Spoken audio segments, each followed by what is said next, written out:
Mr. Speaker, in developing countries that have booming populations, there's a twofold problem.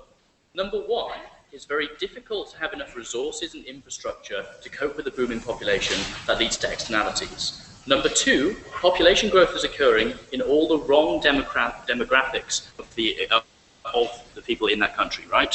What are we going to tell you? We're going to tell you why the state has a right to do this. We're going to tell you that it has that right because of externalities, and we'll bring you through. We're also going to tell you why it is that population growth in the lower income demographics of these countries is not sustainable and is not in the interest of either children or the families that have those children, right? Let's give you a mechanism. What are we going to do? We're going to issue every single person in the country a permit, right? And they can sell that permit. They can sell it at a market rate to establish a free market in these permits. And we think that it's going to sell probably for a large amount of money. Why? Because the middle classes really, really want children and have money, right? So we think that it's going to go for like a pretty good amount of money. And we think there'll probably be some philanthropy, people who want to buy these permits but can't afford them, right? And it'll happen to a limited extent, and we'll allow that to happen, right? And on top of that, we're going to provide free sterilization and free contraception for the people that opt in to do that, so that they're not like, always accidentally having children. And we'll throw in some sexual education in there, what they have. So why we want to do this? Firstly, because we want population control and not the things that you don't choose, right? So we bring you a utilitarian calculus. We say that on our side of the house, we can show you that these adverse effects are actually outweighed, and thank you, by our policy, then we have the moral claim on our side. The morality is in the utility in this case, and to some extent that overrides the choice of being able to have these kids. No, thank you. But we recognise also that people have some sort of right, so you don't have to sell the permit. That's just an option on the table for you. No, thank you. Now, where are these externalities? What are we going to tell you about, right? So we say that when the state has a booming population, then we have several large externalities. No thanks. The first one we're going to talk about is resources. And we say that in developing countries, there's a constant struggle to find resources, right? Whether or not that's fresh water and the infrastructure needed to deliver that fresh water, whether or not it's the ability to import food at such a rate where you don't have a spontaneous famine now and again, if you don't have large enough surpluses, or whether it's about having enough fuel, no thank you, for your population to be able to comfortably live, to have things transported to them, to be able to transport themselves to work, and to be able to heat their homes, right? When a country is struggling to afford all of these things, then we say that this is an externality. This is a huge problem within that country. Secondly, we say that a big problem is infrastructure, right? So, no thanks. Developing countries really struggle with infrastructure. How do we know this? We point to when the World Bank invests in places that are developing economies, then often it does so only on the caveat that those countries will develop their infrastructure further. Why does it do this? It knows that infrastructure is the key to sustainable development. That unless it can build new pipelines, unless it can build new roads and new rails, then that country doesn't have a chance of escaping the poverty trap. We say that when a country is struggling to fill its infrastructure, isn't able to build its infrastructure fast enough to meet demand for its booming population, then this is a worse country for quality of life. No, thank you. And why does this particularly happen in developing countries, right? Well, it largely happens because they can't afford to have loads of urban centres as a country like the USA could. So what do? They start concentrating their population into smaller amounts of urban centres. We point you to Mexico City. We point you to Beijing. Cities which are hugely overcrowded because the cost of setting up a whole new local government, a whole new police service, a whole new local transport infrastructure for a new urban centre is just too prohibitive. No, thank you. This hurts people's quality of lives. People in these cities breathe acrid air. They struggle to get on the train to work. They struggle to find jobs. They have to queue for hours to get food. These people do not have a good quality of life. No, thank you. And thirdly, we bring you climate change, right? We tell you that this is an enormous externality, and on top of that, it's a global externality, right? As the population builds, then each new person creates new demand for new products and services. Those services create emission, right, through the importing of those goods and also the production of those goods. Each person requires heating and transport. This is a problem because Bangladesh will be flooded. We say, no, thank you, this is a huge moral burden that we have to overcome. I'll take opening. Has already occurred. How will you enforce your policy? Okay, so there's a couple of things we'll do, right? So we'll have punishments, the regular ways we punish people, and also if it's not too late, then we'll have to No, thank you. Then we're happy to abort the child, right? If it's not in the 3rd trimester or whatever, and if the child is still, no, thank you. If it's still like a fetus, then we're happy to just have a forced abortion in that case. That's the policy. Sucks, but it's better than the alternative. Now, let me talk to you about the poor, right? There's often a motivation for poor people in developing countries to have children to bring in another income to their household, right? This is a real problem. Why? Number one, because we say that children born to be cash cows are never going to be quite as loved as children that are planned to be born for another companion in the family, Mr. Speaker. We say this is grossly unfair to those children. Those children would be happier elsewhere. Secondly, we say that children that are working to bring in incomes necessarily have a poorer lifestyle. They don't have skills. They end up doing manual labor, farming, mining, all jobs that we think are unsuitable for the happiness of children. Thirdly, they don't get educated. Why is this so important? Not just because it's worse for them, but also because we lose investment in a knowledge economy. Without a knowledge economy, these countries cannot ever escape the poverty trap, which they so need. They need to be born into families that will give them this kind of opportunity. And fourthly, because it's just unsustainable for the developing world to keep growing populations in manual labor, in agriculture, in pure export resource extraction industries. We want them to have sophisticated economies, and we can't do that under the status quo. So because the state has a right on utilitarian calculus to do this, because we have huge externalities in the status quo, and because we think this is unfair to children and developing economies, we stand proudly in proposition.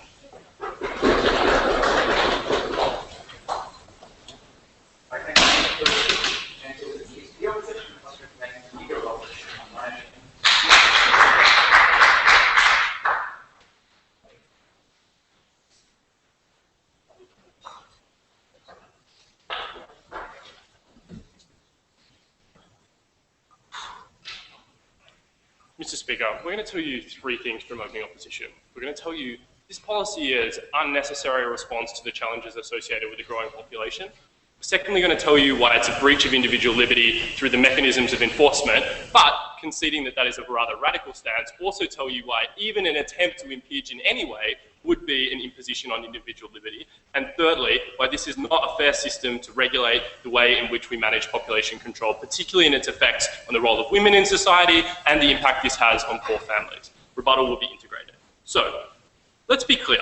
Is this policy necessary? We understand that in some circumstances, a booming population might present challenges to governments. But we actually think that, on balance, this is not the manifest harm that needs to be avoided at all costs that has been characterised by the opening government. We think there are huge benefits associated with a booming and growing population and a large population in general. A large population increases the supply of labour and decreases wages, which attracts investments to places that would otherwise not attract that investment, which increases the wealth within society and allows governments to generate taxation revenue that can put towards other plans. We understand that that is not necessarily a perfect formula that continues ad infinitum, but we think that in the short run, and even particularly in the long run, those benefits continue to accrue. So it's not this unimpended disaster that we must stop at all costs if these countries are going to be able to survive. The challenges associated with infrastructure and service provision are challenges associated with any large-sized population in general.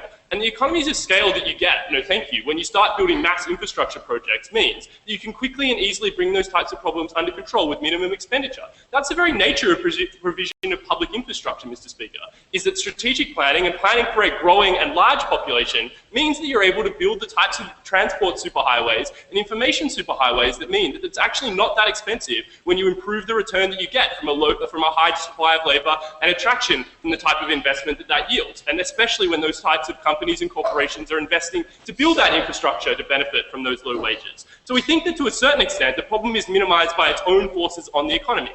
But to the extent that governments are going to eventually and sometimes want to minimise the rate of growth, we think there are plenty of other solutions, some of which have already been pointed to by the opening government. We think we should empower people to control the rates of reproduction. We think that the government should provide sex education, access to contraceptives. We think that the economic empowerment, particularly of women, decreases the rates of growth anyway, and that's been the experience of the developing world. We think it's okay for the state to empower people to understand the consequences of that, but not necessarily present a version, one way or another, of the good life or the number of children to have. Just the costs and benefits necessarily associated, presented in a dispassionate way.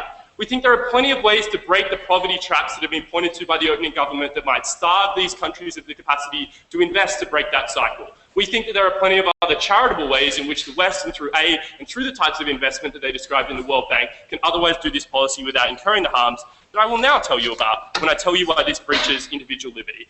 Firstly, through the mechanisms to enforce. Coerced abortions are an affront to bodily autonomy. We think the way in which people are forced to make a decision about the way in which somebody will penetrate their body and treat the thing that is living inside them, and that is part of their access. We understand that some women don't consider that to be a life. They don't consider it to be anything more than any other type of medical procedure to remove any other group of cells from their body. And that is perfectly acceptable to them. We think that the problem exists when people don't conceive it like that, when they consider it to be something hugely important, a being that they want to care for that is part of their life and part of their future with their partner. We think the removal of that, when the bond has already been attached between the mother and that child, is a massive affront to bodily autonomy and not something that is in any way proportionate to the infrastructural problems described in the first part of the speech. No thank you by the Prime Minister. We think when it comes to things like sterilisation, in often circumstances people don't have access to the type of state channels, and the state doesn't have an incentive in a corrupt environment in which resources are lacked to provide the types of services in the perfectly regulated way that were described. So things like sterilisation that are provided through backward channels are also incredibly dangerous to the way in which people have access to reproduction in the future outside of these particular policies. Secondly, on financial penalties, which we figure will probably play a large part in the closing half of the government bench. We think that when people don't have a perfect capacity to control those types of restrictions, when they don't have the capacity to be able to slow down their reproduction rate, it is immoral to punish people for something that is substantially or totally outside of their control to regulate. We think it further targets vulnerable people and impoverishes them to an extent that is incredibly high. So we think that the poorest people in society have the least capacity to be able to control their reproduction. That's because they're denied access to education, the resources needed to be able to have the economic security associated with a small family. We think all of those things mean that the financial penalties you deliver at the most vulnerable entrench that poverty even further. We think the way in which the financial penalties will fuel corruption and fuel access to backwater means of avoiding pregnancy, increase the danger exposed to these women. The best case scenario, Mr. Speaker, is if we invented some sort of hypothetical system to prevent pregnancy without impinging anyone's bodily autonomy. Still a violation of an expression of humanity that we think is deplorable by the state. Having children is a key and important source of happiness. The state has a duty to its citizens, and it cannot abrogate that duty by seeking to limit the number of citizens to which it wants to apply it. We think the state's role is to provide to all human beings, not to attempt to stop the number of human beings so that it can provide those services better. We think that's an unacceptable balancing of rights. I'll take closing. One of you. We do. We just think that it should be constrained. And that's why when we consider the balance of impositions, so the imposition that you are placing on people in restricting their bodily autonomy and having children is, you are saying you have no actual or perceived control of the number of children you will have. That is an affront to that person's humanity, because not just if they wanted to have children, but it's a sense that the state has taken control of their body and their reproductive system and said it is a tool and only a tool to be constrained by the needs and uses of society.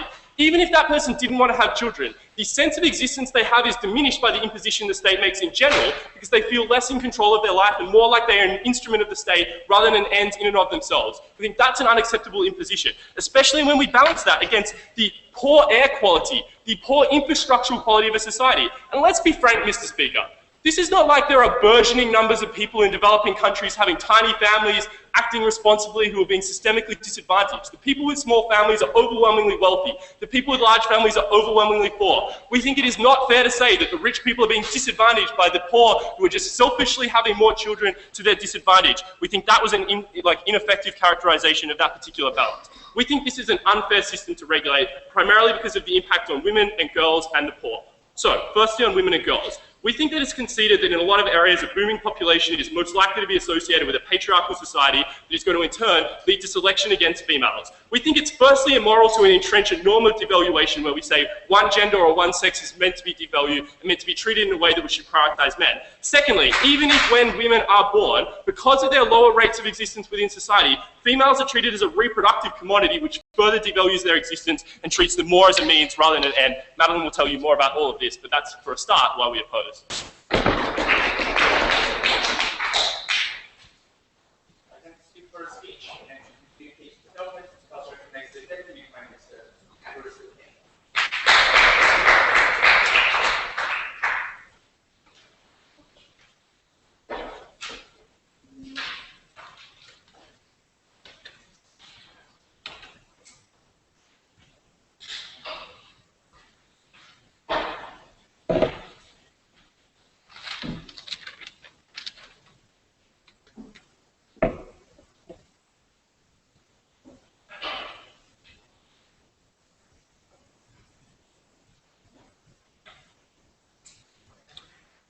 Mr. Speaker, I'm going to further our case by doing two things. Firstly, I'm going to look at how booming populations, specifically within poor rural areas and cities, specifically harm economic growth and never give developing countries the kind of things that they need to break out of cycles of dependency and to grow.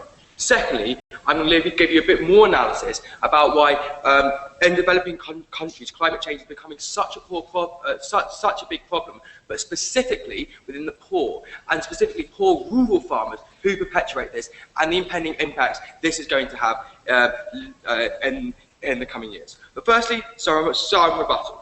Like, we heard Tito's case try to be dismissed just because it's all unnecessary. Like, they're not necessarily a burden upon the state. Well, we say a few things. Like when they stand up and say, oh, we'll tax them, and we think they add to the economy, we say that's fairly simplistic. Like, to the effect a lot of this happens in like rural areas where like we don't have very good local authorities. We say it's not necessarily possible to just tax these people. Moreover, we say lots of these people who are poor and being born are an economic burden. They don't necessarily contribute to the state because it's not necessarily good job opportunities, or where they live in slums, for example, with very high, or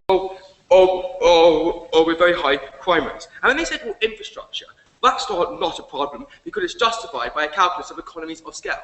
Mr. Speaker, if infrastructure is inherently logically justified by economies of scale, then why is the Mumbai morning rush hour coming to an absolute standstill, starts at 7 o'clock and ends at 12? I know, I've been in it. We say that's simply not the calculus that these arguments adhere to. And to the extent that like infrastructurally, booming populations put a massive strain on cities, we say that's something that you haven't yet dealt with. On the subject of individual liberty, which is really what was mostly talked about, we say, to some extent, we still allow people elements of individual liberty, right? Like, you can still have a child, we just decide whether or not you and the price that you can sell. And then they said, well, we don't really need this mechanism to try and do it because people can, because we can use other trying forces to try and stop people having children. Like, we prop that, and we want that to happen. But what we say, at the point of which that can't happen, at the point of which you have massive externalities on the rest of your country, on the rest as the world that we're going to tell you in terms of climate change, we're quite happy to infringe upon that. And then they said, well, it's also very bad for the poor. Mr. Speaker, in terms of this is like a liberty argument, many of the poor don't necessarily consent to having children, insofar as their economic circumstance necessitates that they're sometimes poor to have children. Our mechanism solves this. Firstly, because they can sell a child and become very wealthy, perhaps sometimes the very reason why they have it. But moreover, in terms of that, our policy brings wider growth to the economy as a whole. We necessarily lift more people out of poverty and give people more of a consensual decision. No thanks. Finally, upon women, we heard that this is burdening their role and just essentialises them in the reproductive sphere. Mr. Speaker, when we allow poor women who live in patriarchal societies to no longer just have to remain in the domestic sphere, to no longer just be a reproductive organ, to not burden them with too many children, we say you massively break that cycle. We say they can then become in the economic sphere. We say that's massively empowering for women. So we say this is a very good thing for women. No thanks, guys. So substantive. Why booming populations harm economic growth? Well, we told you why it's bad for infrastructure, and we told you why infrastructure is key in terms of attracting private investment, the kind of boom and things that these states need. Also, we tell you it's a massive welfare strain, right? Lots of population boom are within the poorest in society, at the point at which that government are having to spend lots of money trying to combat disease, other welfare strains. We say that's a massive harm with relatively little gain. No thanks. But also, it's a massive drain for the knowledge economy, right? These are exactly the kind of things that developing countries now need, and I'm going to talk to you about that in a bit, right? But to the extent where you're overcrowding schools, to the extent where lots of the money that could come from an effective schooling system is being ploughed back into welfare, we say that's a necessary strain, Mr. Speaker. No thanks. But also, you entrench existing power structures and harm the notion of a meritocratic environment within these states. Why do we say that? Because for long as these booming populations occur in city, you have this rich-poor divide, this rich-poor dichotomy. See this in Mumbai, when the rich and poor live side by side. What does that do? It creates an othering in these states. It creates a perception of people being very fearful of crime, fearful of what these people will do. If we want these states to grow, we say we need to entrench a culture of meritocracy and not entrench existing hierarchical structures. So why is it so important to allow a knowledge economy to grow? Mr. Speaker, unfortunately, for many developing states, their story has been, I'll tell you in a second, their story has been a story of exploitation by richer states, through they extract natural resources and sell them their manufacturing goods back at a profit. What our mechanism does is allow the knowledge economy to grow, to allow technological innovation, to stop spending on welfare handouts and be able to specialise. We say that allows them to break this cycle, and we say that's incredibly good for economic growth. So, the overwhelming majority of people in these countries don't need a knowledge economy, they need an economy. Would you like to put the people on the ground what they need? yeah, sure. Don't have a booming populations with a government that can't address this. That's under the status quo, right? What we provide is, on top of this, the benefits of a more developed economy, which we don't think, we think that's good.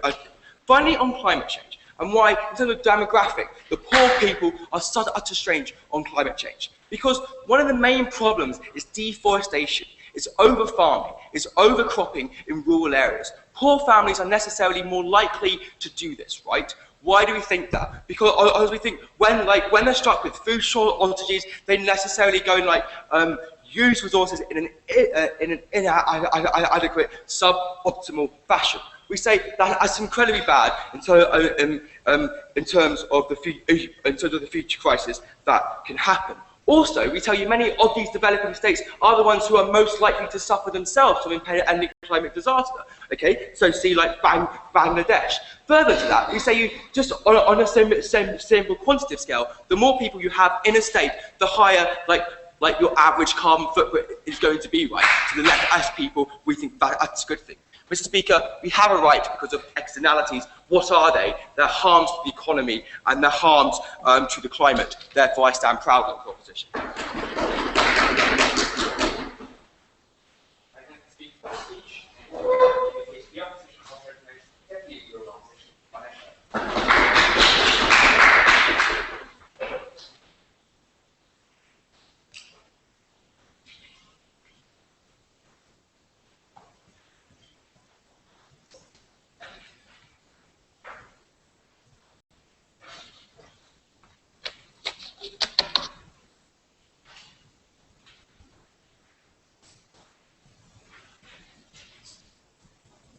Ladies and gentlemen, as Chris told you and opening government promptly ignored, to develop a country and develop infrastructure, you need an economy. And considering that the aid budgets of nations around the world are substantially restricted, the idea that you could do that without something to sell in the first place is problematic. What do these countries in reality sell? They sell what Chris told you they sell. They sell their populations. They sell a substantially large economy that is cheap to buy workers in, that allows investment to come into place and buy up those workers. That does not exist when you substantially reduce that booming population. And it's why the imperative in this debate simply doesn't exist. We also showed you, mind you, why this was a bad way to enact that imperative. I'm going to show you in my speech how their policy commodifies families in a way that we think is problematic. But let's do a 2 points rebuttal first. Firstly, do we need to curb population growth in general? And secondly, is this a good way to do it?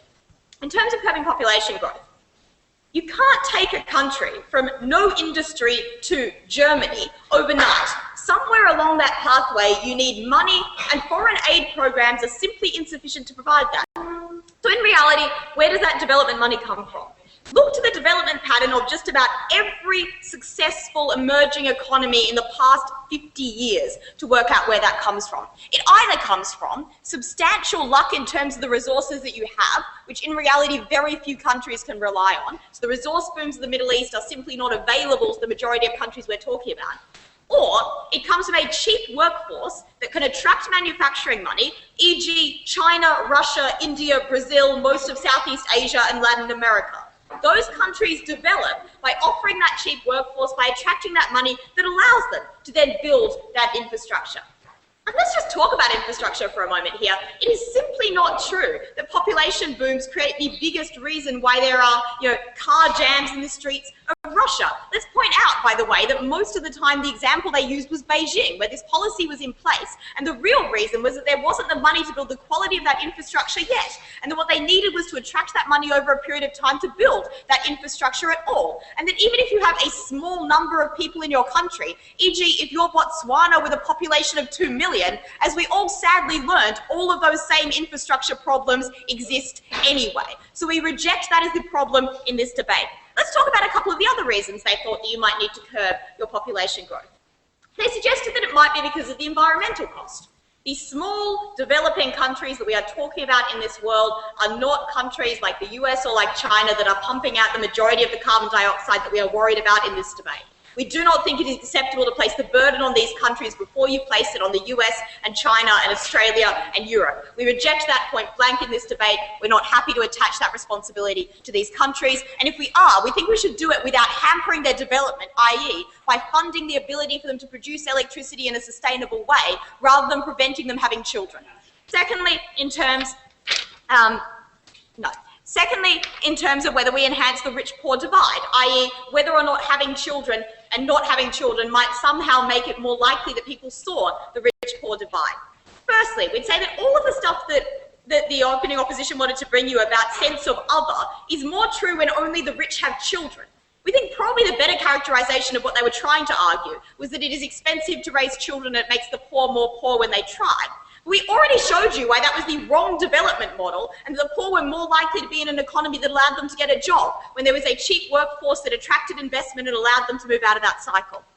Finally, to the extent to which it is necessary to curb the development of an increasingly large population, we think there are better ways. Chris told you why this was an atrocious and unjustified imposition on individuals' bodily and reproductive autonomy, and I'll take you in a moment, and why it was really bad for women in particular when you saw gendered abortions and infanticide in China as the norm when this policy was introduced. Yes?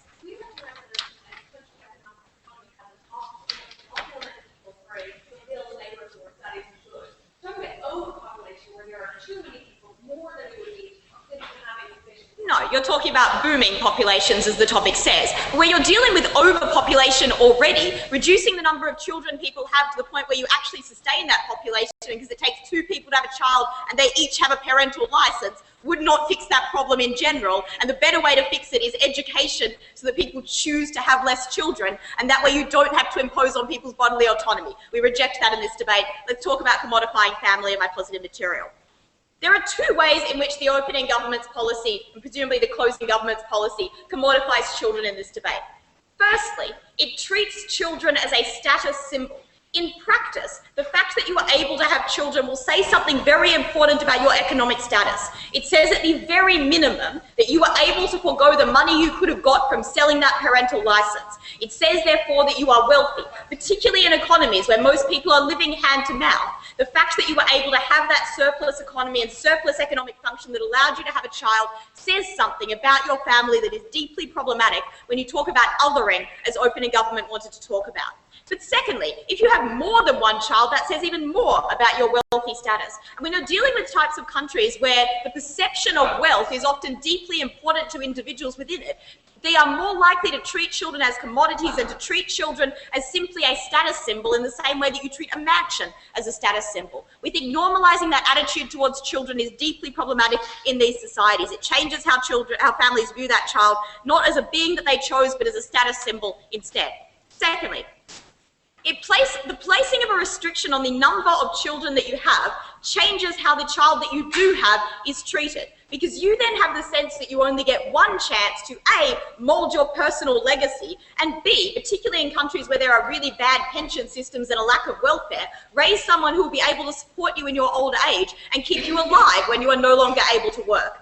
The problem for that is that it leads to tiger parenting in its worst possible incarnation, to the point of child abuse frequently. Why? Because when that child is viewed as a failure, you risk that child being viewed as your only possible salvation. You can't have another child, so you have to mold that child into something that could support you and something you can be proud of. That means when your child wants to go to drama school instead of become a farmer, you are worried about that. When your child wants to do something that is risky, you don't let them. When your child wants to marry someone who you don't think will be able to help them earn an income, you don't let them do that either. You create systems in which parents intervene in their children's lives in deeply pervasive ways, which is is also why Prime Minister's material about how a child born to be a cash cow is likely to be mistreated is wrong. Their policy entrenches that type of mistreating and that type of child abuse. We're very proud to stand against a policy that invades women's bodies, that takes away reproductive choices, that does not solve a problem that needs to be solved, that does not need to be solved. We're proud to oppose.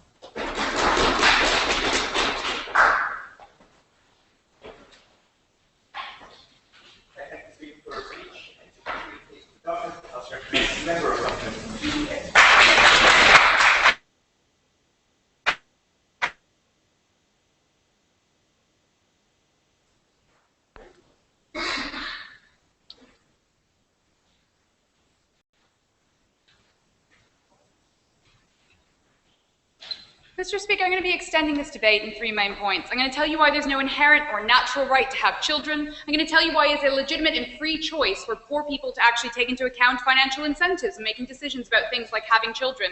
And I'm finally going to talk about how we get better development. But first, I have quite a bit of rebuttal. I want to talk about forced abortion first, because what they basically said was this is really quite bad and this is kind of part of your model. So what we're going to say is this, is that self-defense of a nation, which side opposition agreed with in a response to a POI, is the basis for this point. It's the fact that we are allowed to kill people when we think that they are going to pose a direct, substantial harm to our collective good. We think at the point at which a burgeoning population is making it so that our country cannot strive and we cannot provide for our citizens, that right to self-defense extends itself here. It sounds messy and cruel because it's slightly different than shooting someone on the battlefield, but it's the same principle, it's consistent, and we think it's fine. The second thing we need to deal with is this idea that, but guys, listen, big populations can be good because big populations have things like economies of scale and tax. A few things of this. There is an optimal point for population. It is also possible to go beyond that optimal point into the times where you have too much, where you have surplus labor, where you have no jobs for the people who exist inside of your countries. These are the type of countries that we are talking about in this debate. We are obviously not saying countries who need large labor populations and don't have enough population to sustain economic growth should obviously use this policy. They obviously shouldn't. That's not this debate. But moreover, I would ask them is how likely are you going to be able to get tax dollars out of a poor, starving child inside of a developing country? Because what you have to realize is that due to the demographics of this situation, it is the poor that tend to have the largest families, and they are not a tax base for you. We'd also say that the economies of scale in such booming populations already exist. What we are talking about is when there are surplus people beyond the point of view of providing that you cannot provide for because there are too many of them. They've entirely missed the point of the economics. Then they said, listen guys, we can't give people an idea of what the good life is. Why? We do this all the time. We do things like ban certain things that we find morally problematic. We put extra taxes on things that we don't think are good, i.e. a financial incentive to do or not do something. We put limits on things all the time. They never told us why this conception of the good life is something that we can't in some way incentivize, especially when it infringes on the collective good of the entire country. That was strange. Then they said, listen guys, we can't make someone's vagina be limited by a country because that's really bad.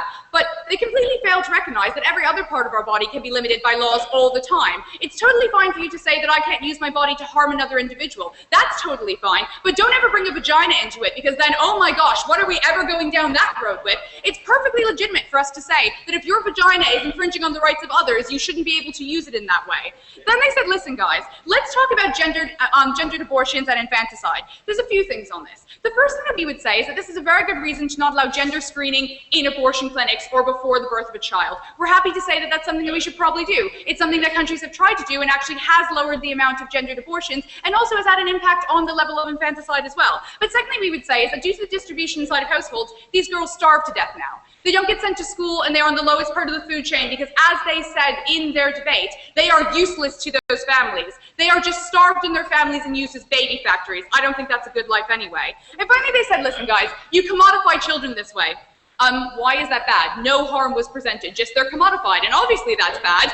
We think that, wealth and status symbols exist, and if it's a child, most countries have different levels of children as being a status symbol of wealth. We think that already exists, it's fine. Let's talk about no inherent natural right to children, because what we would say is that it's not just about externalities, but it's the fact that you actually don't even have an innate right to have children in the first place. What we would ask is this. If there isn't an absolute right for everyone to be able to have a child, why doesn't the state fund intra-vitro fertilization for everyone? Because at the point at which you are deciding that you don't actually have to do this because it's too costly or not necessary, you say that it isn't the absolute right of every individual to have that. Which it actually shows, Mr. Speaker, that it's actually contingent on the level of state capacity to provide for that. It's contingent upon the level of state capacity to do that. So if the state can't actually support more people, they have the same right to limit you from having those children as they have to deny you the facilitation to have those children. We see no moral distinction between that. This also stems from the right to self-defense of a nation. But moreover, we would say is that we also have the right to take children from parents when we believe that they are actually not getting good things from this. This shows that we actually prioritize the state's conception of a good life over parental rights all the time. And then more importantly, we actually prioritize collective goods over them. It shows it's not absolute and completely legitimate for the state to take this. Go, Chris.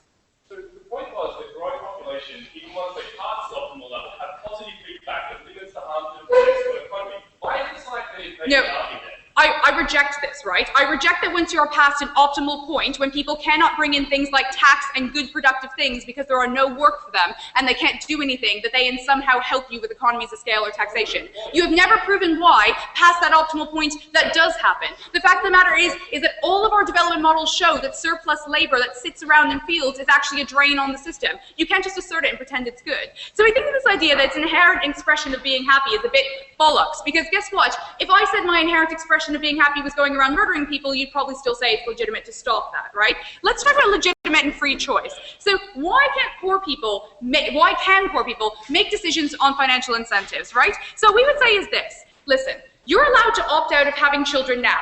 We don't prosecute you for not having children, and therefore we recognize that you are capable of making decisions and weighing up coercive forces. You have to recognize that coercive forces exist all the time. There are social coercive forces right now on women inside of these countries to have children, to make themselves useful to the household in some reason. There are also, in different stratas of those society, financial incentives already upon them to not have children because they are not able to go out of work by doing that, because the fact that maternity leave and protection for women doesn't exist. What we would say is this: some happiness is always restricted in some way, and coercive forces are a fact of real life. We don't think the fact that you are poor and somehow makes you not have the agency to make a decision between competing coercive forces. It's just as free as any other decision. Simply because we are saying there is now another financial incentive to go with the other ones is in no way impediment on your capacity to make that choice. Finally, better development. What we would say here is this: this is the only thing that's ever going to work, because you have to realize that sex ed doesn't work inside of these countries right now because children don't go to school, but primarily women don't. The fact of the matter is that women don't interact with the state, that women don't go to school, and your sex ed and contraception usually doesn't get to them at the present point. That's why we need some form of enforcement to be able to actually stop this population from burgeoning on the states and making them fail. I know it sounds bad, and I know it's not really palatable idea, but the fact of the matter is that that's the only way to stop the entire nation from starving. It's the only way to make sure that development can happen, and undue strain and burden on a system that can't support it can actually get themselves out of it and create a system that is viable for everyone in that society. That's why this is the only system that works. That's why it's a free and legitimate choice, and that's why you have no inherent right, and it's legitimate for us to take it away from you. I am proud to propose this motion.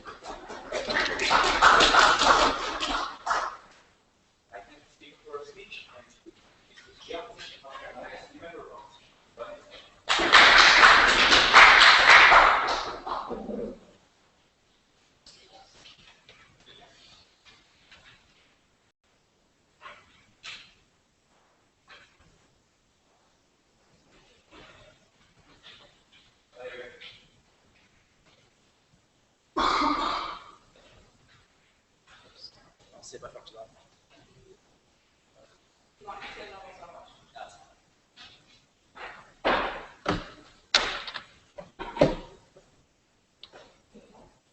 The government benches are actually in a bit of a pickle now, because it's become increasingly clear that their only defence to the accusations from our opening that this is an unnecessary impingement on rights is the assertion essentially that overpopulation is a thing that is bad. Which is why our extension is going to be to show why all of that is irrelevant, because we will prove that there is no such thing as having too many people, and that a lot of countries are using this as the proper development path towards having a capitalist-style democracy that actually works for you. So we'll primarily be discussing what I've rather charmingly entitled the ghetto elevator, which is large concentrated populations of urban people living together actually create the entrepreneurial spirit and capitalist models that get people onto the rung in a capitalist economy. It creates jobs, entrepreneurship, and wages, and that's what allows you to build the basic fundamentals of an economy which are necessary to get a knowledge economy, whatever that turns out to be.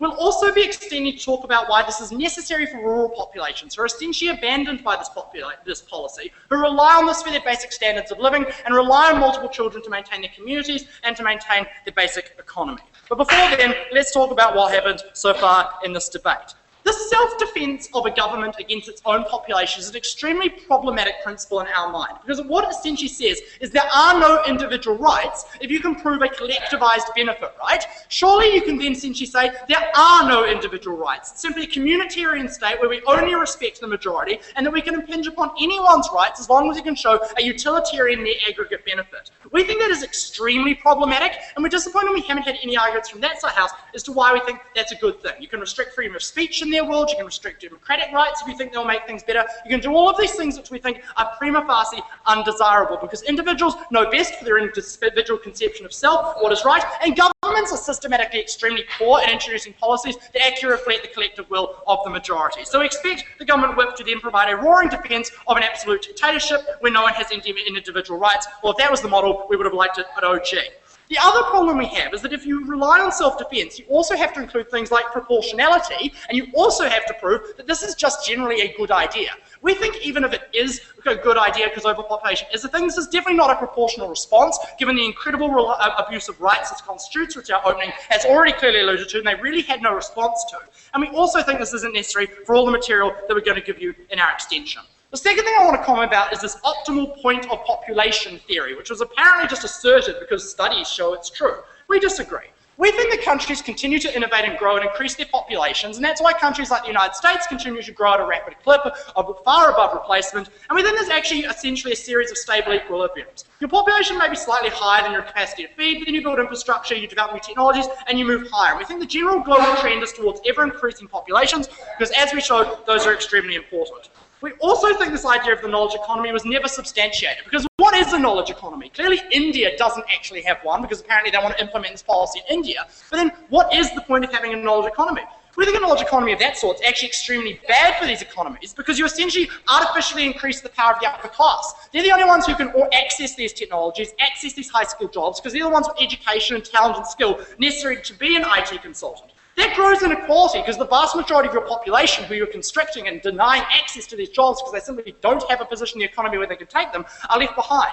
You concentrate political power artificially quickly, and the minority of people have the ability to access a knowledge economy, rather than the sort of more manufacturing-based economies that we saw the rest of the world use to develop. Knowledge economies come after everyone in the population has some realistic ability to access the education skills necessary to participate. We think that's a very bad model for countries like India to attempt to pursue. Opening.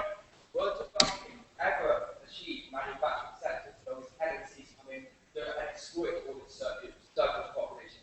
Well, it seems to be working quite well in a lot of countries, right? China continues to get richer and continues to develop education and things, and lots of countries showed through the Industrial Revolution that by industrializing and making things, you eventually reach the point where you can create a knowledge economy, unfortunately, 100 years after they would like to artificially impose it. Now let's talk about urban areas, because it was a mischaracterization from closing government to say that excess population in these cases sits in fields. No, actually, a lot of it moves to urban areas and lives in concentrated urban environments that we would generally refer to colloquially as ghettos. We think ghettos are really good, and one of the primary ways that very developing countries like Nigeria and India allow the bottom rungs of their society to enter the economy. Why? Very concentrated groups of people don't need substantial government infrastructure to access large markets. You live close to people, you have thousands or millions of people within a walking distance where you can sell your goods. You have only if you need to find a tiny fraction of people who will buy your hair braiding service or buy your muffin making service, muffin making's an old one, or your ability to clean their homes, for example. And that means you have a very large group of people that you can sell to.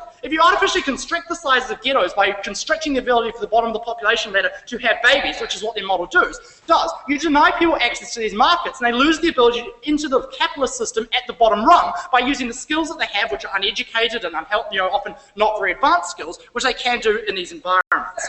You also have lots of class mobility in densely populated and growing urban areas, because there's tons of stratas of people and lots of abilities to grow. You can move to the slightly higher class by buying a television, a radio, which will let you listen to the news. You can advance the quality of business by buying a hair bead making kit, which allows for a very small amount to drastically increase your ability to participate. So people in these urban environments actually rapidly advance through these economies if they demonstrate the entrepreneurial spirit that capitalism allows them to. And that means that you end up with intergenerational mobility of these people very, very quickly and very rapidly, which they don't have if they don't have access to these large markets and these very densely populated regions. We also have people as a resource. Millions of people living in a very tight environment having to compete, unfortunately in a dog-eat-dog world, for limited resources, become very entrepreneurial and very efficient using those resources. That's why lots of stories of people leaving the ghettos and quite rapidly moving to middle-class lifestyles in the environments around the ghetto, which are less densely populated and more affluent. And we think that this mechanism of basically dog-eat-dog is far superior than any other option they want,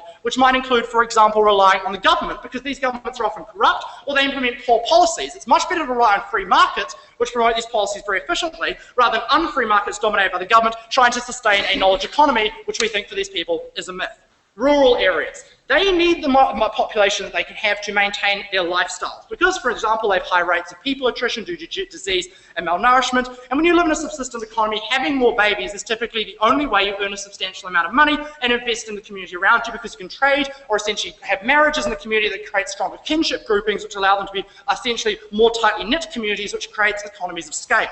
But remember, the money they get from their subsidy is a windfall, and windfall profits tend to be very inefficiently spent. And so we think they'll triple inflation in these communities, and they won't get the benefits they would have been able to have by simply having more children. For all of those reasons, we think there is no such problem with overpopulation in the majority of countries to which this debate applies to, and for those reasons, we're very proud to oppose.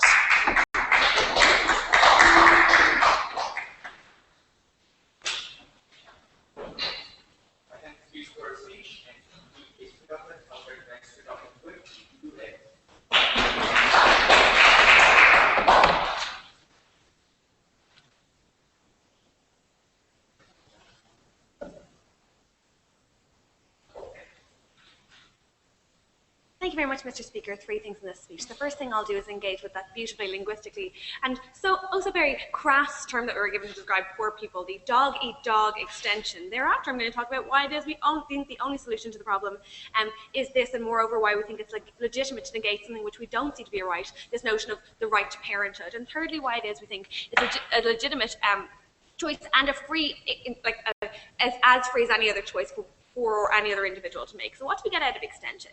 In the first instance, Mr. Speaker, they tell us it's better to have people fight it out, or essentially have their luck or their hair braiding service be the plus circumstance be the condition for whether or not their lives get any better. What does this mean? The last speaker tells you that MNCs can simply come in and solve this problem for individuals. Recognize, Mr. Speaker, that even where they come in, and I'll talk about why they won't most in a while, even when they do, they tend to locate in places that say have the most infrastructure, or perhaps do so and will leave again. So there's no long-term sustainable change here, certainly not for everyone. We think under our side of the house, the likelihood that provisions can be made for everyone, if everyone is held to the same standard, is significantly greater, particularly when the government's justification for this policy affecting everyone is that everyone should get provision of services.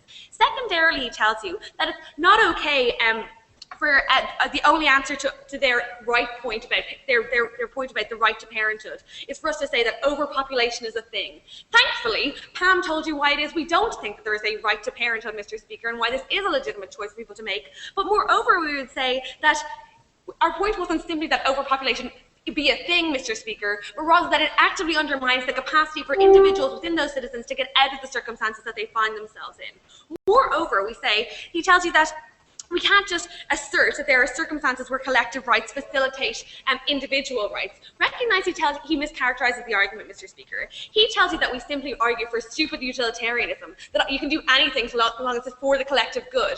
Recognize, Mr. Speaker, in this instance, our policy facilitates individual choice at a later date because it absolutely, by recognizing the collective need, facilitates future well-being of those citizens. Moreover, we would say, Mr. Speaker, when his response is, then you can therefore do prima facie bad things like curtailing free speech, which is apparently always bad. It's a little heavy-handed to be throwing around the word assertion. No, thank you. Then he says, look, it's often better to have more people. Recognize there's no answer to Pam's contention here, that it is often not useful when you can't tax those people, or when those people aren't educated, or when those people don't have the provision of jobs. He says 2 things in response to this. Well, I mean, America have a great big population. They're not a developing nation. Then he says, well, I mean, China seemed to manage. I'm surprised that his team don't know that China have this policy, Mr. Speaker, but for the tradable entity, so neither of those count. But then he says it's okay, because rest assured MNCs will come in to save the day. Recognize, Mr. Speaker, in the first instance, they often don't do this until a level of development has been achieved. Things like roads, things like, no thank you, even if you don't want to say education is important, sure, let's go with that, in which case capital flight is probably a bigger issue for you if all the workers doing the technical jobs are leaving again. But let's just say, Mr. Speaker, no thank you, this is true. Recognize in the real world this does not happen, because in places like Brazil, the existence of slums scares off investment specifically because of a threat, of a supposed threat of crime being likely in those areas. So that isn't true.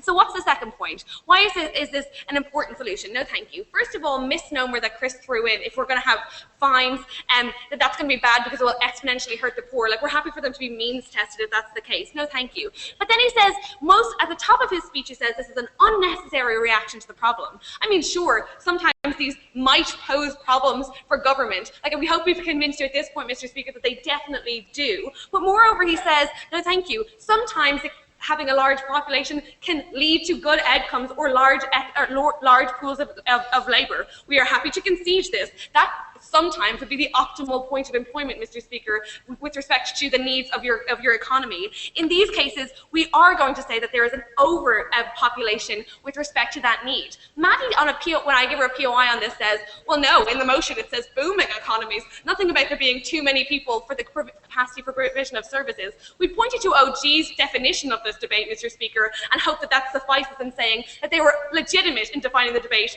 where it is a necessary policy to have it.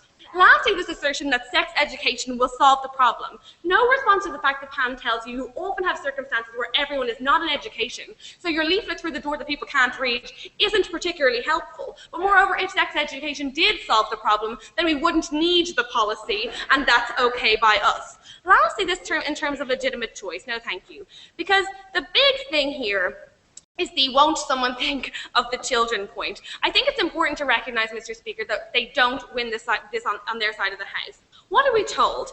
First of all, we're told that there are problems to children because within society they will be commodified.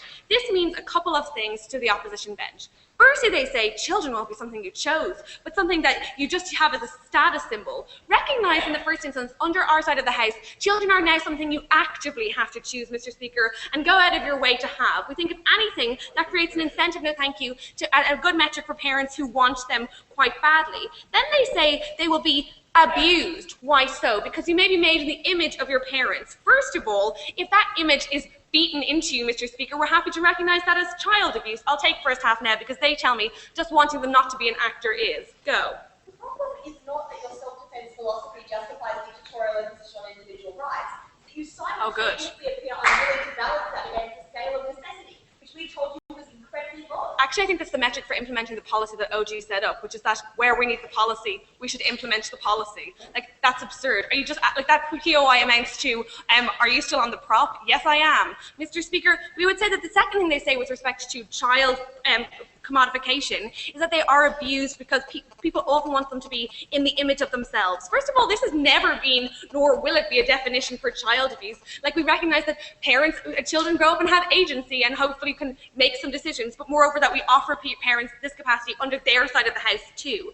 But then they say, what about when their retirement funds? Opening half at least do this. Recognize at the moment, Mr. Speaker, many poorer communities have lots of children, so it's in the hope that they can provide things that the state can't, like care in old age. It's the same under their side of the house. However, they're also in massive tension because the second half then tell you, well, I mean, obviously parents under our side of the house can also be taken care of by their children. No delineation as to why it's just for parents to use their children to prop themselves up, but not the state when it's for the greater good. For all of these reasons, Mr. Speaker, and because ultimately a car can also be a status symbol, but they're not willing to ban that, or they don't seem to have a problem with those. We think that children will still be loved, that this is a free choice into which people can make, and moreover, that this absolutely is a necessity. For all of those reasons, we beg you to propose the motion. Next speaker for speech. The opposition is the opposition.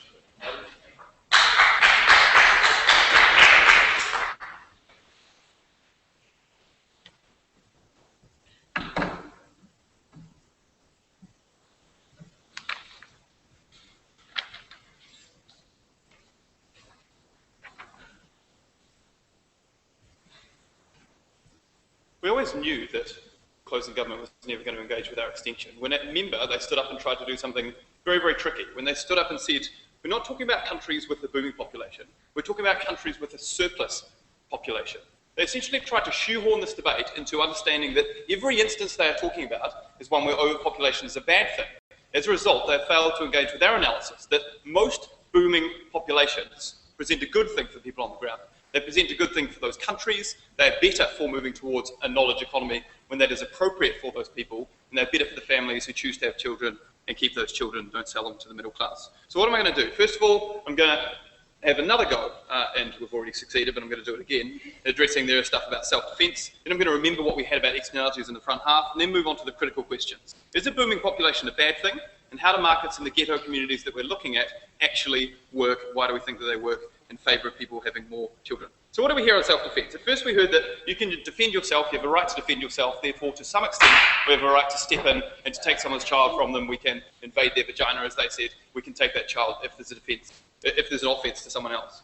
We said that's very utilitarian. That means that essentially the community will always have rights which erode the individual's rights, and we think that that is not the paradigm that we work in. An individual always has more rights. To which they said, it's actually about the future well-being of these people, because it's not in these people's best interest to have children, at which point it's no longer a right to self-defence, it's a right against yourself, and we think that people make decisions best for themselves. We think that that's compacted down to something which is no longer a right. At the point at which they say it's about a future protection of yourself, not self-defence from others, and it compacts down into our analysis, we think that these people have a good reason to be having these children, so our extension answers that perfectly. The second thing that they went on about is the right to parenthood. I have absolutely no idea why they're still going on about the right to parenthood, given that we are now showing that there is benefit in these people having children and benefit to the country. It no longer matters whether there's a right to parenthood, though we continue to support that as a right in line with our opening. No thanks.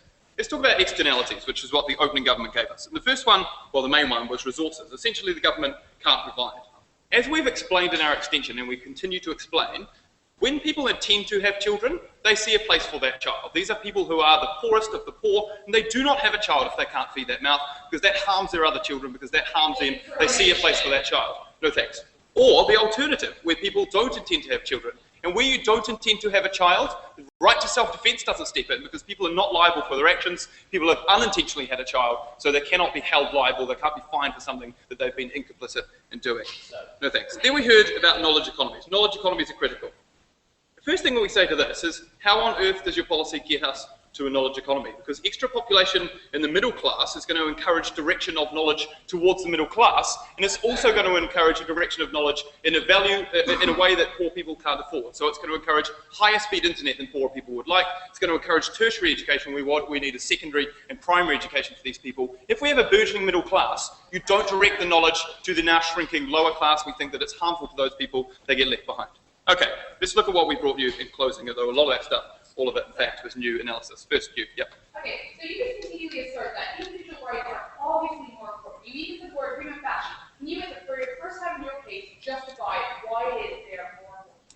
Individual rights are more important because if we don't have individual rights preferenced over the community, then we would be utilitarians. We would have no such thing as an individual who can make decisions about themselves. We would have an individual who is always doing what's best for those around them, and we think that people should be able to make decisions for what's best for them, which as a result, and that's what we're going to show, is better for those around. So, moving on to a booming population.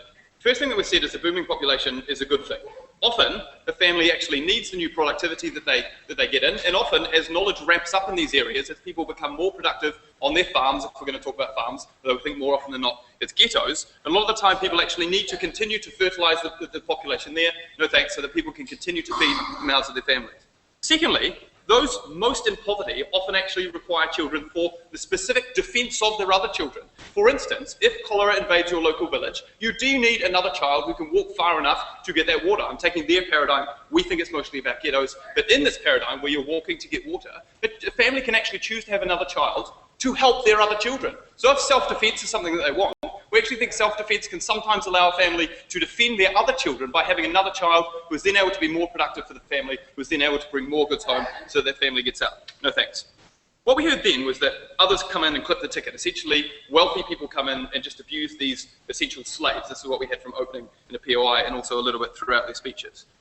If that is true, then we don't think it's true that the middle class will be offering services to the lower class if they're the sort of people who just prefer to take these people's goods and run. We don't think it's true, though. We actually think that others coming in mean that they need a strong, working and knowledgeable population, and they actually forcibly have to give knowledge and infrastructure to people on the ground, because if multinational corporations want to have productivity from their agricultural farms that they come in and take over and use these people as slaves, they have to teach them something. They have to build them some things. The roads, the knowledge and the income that they want actually flows to these people. Opening. And as far as automation rapidly increasing unskilled labour in the developing world, how is the status quo sustainable?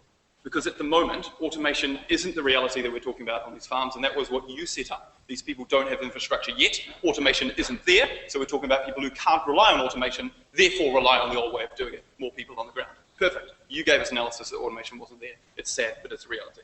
The final thing that we gave you was a discussion of how markets in these communities work, because we actually think the majority of the population we're talking about lives in a ghetto as opposed to living on a farm, because farms are sparse, there aren't that many people living on them. Ghettos and slums have incredible numbers of people. No thanks. We explained to you why many people in one area mean that there are access to large markets and there are access to economies of scale.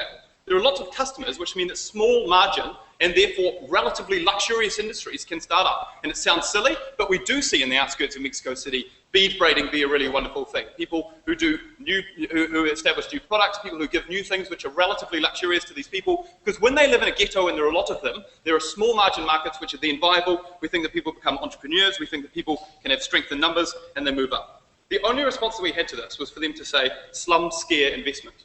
Absolutely not true that slums scare investment. Slums are areas with strong labour markets, with non-transitory communities because people stay there for a long time, with community pulling power who can go out there and say, as a community, we can work in your factory, come here and invest in us. Slums are especially good at getting people to come and invest because those slums are areas which have strong market power, strong labour markets, non-transitory communities. The final thing that we said was a windfall is never a beneficial way to spend money. When people are on the breadline, they spend their windfall inappropriately, no response to that. We think that in this situation, people sadly don't have the technology that they want. People need bodies on the ground so that they can come together, so that they can pull investment we are proud to oppose.